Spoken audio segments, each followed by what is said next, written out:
আশা করি এমন একটি উদাহরণ আমরা সৃষ্টি করতে পারবো স্বচ্ছ বিচার প্রক্রিয়ার মধ্য দিয়ে যথাযথ ব্যবস্থা নিয়ে, যাতে আর কোনো শক্তি, কোনো ষড়যন্ত্রকারী এরকম কোনো পদক্ষেপ নেওয়ার জন্য এই জাতিতে আর কোনোদিন সাহস না করে।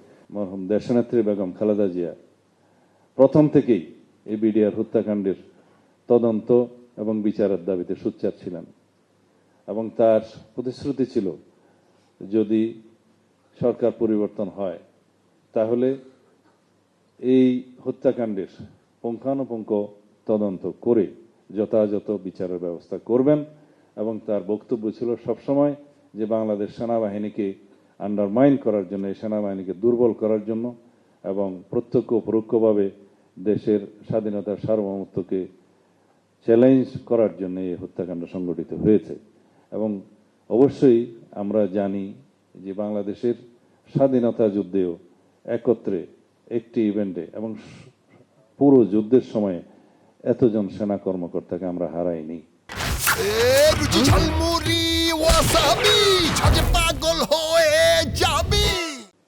সেরকম একটি হত্যাকাণ্ড অবশ্যই বাংলাদেশ বিরোধী একটি ষড়যন্ত্রের অংশ এবং বাংলাদেশের স্বাধীনতা সার্বভৌমত্বকে রক্ষা করতে যেয়ে যারা শহীদ হয়েছেন তাদের প্রতি আমাদের বিনম্র শ্রদ্ধা। তদন্ত কমিশন যেটা হয়েছে গত ইন্টারিম গভর্নমেন্টের সময়, জাতীয় নিরপেক্ষভাবে স্বাধীন তদন্ত কমিশন, সেই কমিশনের রিপোর্ট যাতে প্রকাশ করা হয় সেই দাবি উত্থাপিত হয়েছে। কারণ 2009 সালের পরে তৎকালীন আওয়ামী সরকারের সময় দুটো তদন্ত কমিটি করা হয়, কমিশন নয়।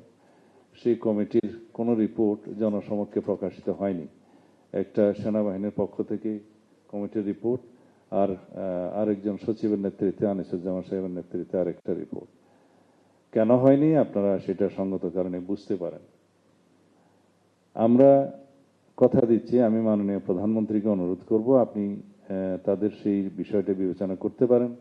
আমরা স্বরাষ্ট্র মন্ত্রণালয় থেকে সেই রিপোর্টের গুরুত্বপূর্ণ অংশ যেগুলো প্রকাশ করার প্রয়োজন, গুরুত্বপূর্ণ যেগুলো রিলেভেন্ট, খুবই প্রাসঙ্গিক হবে এবং জাতিকে আশ্বস্ত করার জন্য সেগুলো আমরা প্রকাশের ব্যবস্থা করতে পারি। দ্বিতীয়, শহীদদের নাম গেজেট আকারে প্রকাশ করার জন্য আপনাদের দাবি উত্থাপিত হয়েছে। তা আমি নিজেও অবাক হয়েছি যে এতদিন কেন সেটা করা হয়নি। এটাও মাননীয় প্রধানমন্ত্রী আপনি বিবেচনা করতে পারেন যে শহীদদের নাম আমরা গেজেট আকারে প্রকাশ করতে পারি।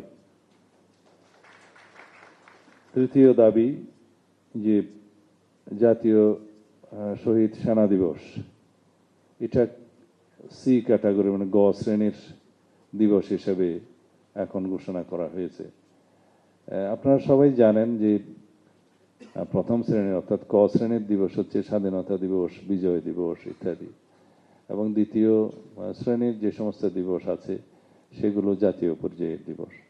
আমরা এটা পরীক্ষা নিরীক্ষা করে এটাকে উন্নীত করা যায় কিনা সেটা মাননীয় প্রধানমন্ত্রীকে রিপোর্ট দেব, তারপরে তিনি সেটা বিবেচনা করবেন কি।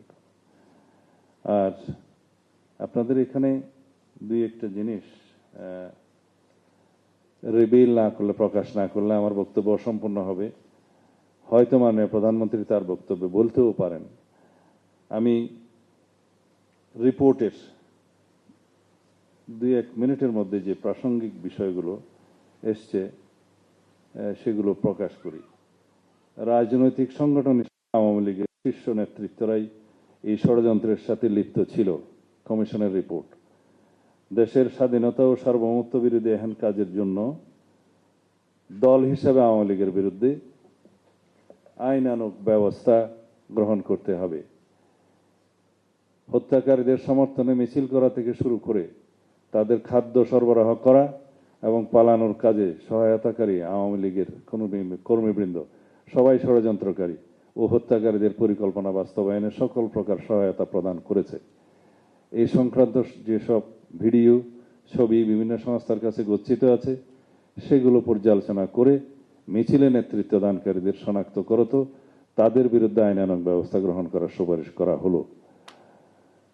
আমরা সম্পূর্ণ একমত এবং বিচার প্রক্রিয়ায় আওয়ামী লীগকে গণহত্যার জন্য অভিযুক্ত করে যে তদন্তটা চলছে বর্তমানে আইসিটি কোর্টের অধীনে, সেটা 2024-এর গণহত্যার জন্য। কিন্তু এইখানে যে সুপারিশটা করা হয়েছে, এই জন্য তদন্ত রিপোর্টের প্রেক্ষিতে কমিশনের রিপোর্টটা আমরা বাস্তবায়ন করব ইনশাআল্লাহ। তারপর হত্যা চেষ্টা মামলায় ফাঁসিয়ে অন্যায়ভাবে 5 জন অফিসারকে চাকরিচ্যুত সহ জেল দেওয়া, এই জন্য 5 জন অফিসারের শাস্তি প্রত্যাহার পূর্বক তাদেরকে যথাযোগ্য মর্যাদায় পুনর্বাসন করার সুপারিশ করা হলো তদন্ত কমিশনের রিপোর্ট। এ বিষয়ে আমি জানতে পেরেছি এটা প্রক্রিয়াধীন আছে, সেটা সেনাপ্রধান বলতে পারবেন।